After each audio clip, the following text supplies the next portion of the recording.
60 বছর বয়সে সবাই অবসর নেয়, আর তিনি গুলি খেয়েও সামনে এগিয়ে গিয়েছিলেন তেরঙ্গা হাতে। মাতঙ্গিনী হাজরা জন্ম 1870 সালে তমলুকের সাধারণ গরিব পরিবারে। স্বামী মারা যান অল্প বয়সী। জীবনটা শুরু থেকেই ছিল সংগ্রামের, কিন্তু ব্রিটিশদের অন্যায় দেখলে চুপ থাকতেন না। 1930 সালে লবণ সত্যাগ্রহে যোগ দেন।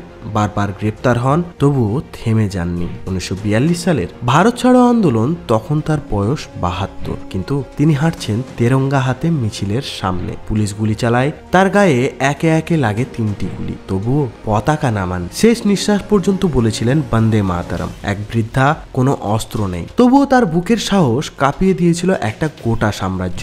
মাতঙ্গিনী হাজরা ছিলেন সেই মা, যিনি মাতৃভূমির জন্য নিজের প্রাণ হেসে হেসে দিয়ে গিয়েছিলেন। কাল ফিরবো আরেক বিস্মৃত বাঙালি বিপ্লবীর কল্পনী, সন্তোষ কুমার মিত্র, যিনি কাঁসার থালা তুলেছিলেন শত্রুর বুলেটের বিরুদ্ধে। চলবে ভবঘুরের 14 দিনে 14 বিপ্লবী, কারণ সাহসের কোনো বয়স হয় না।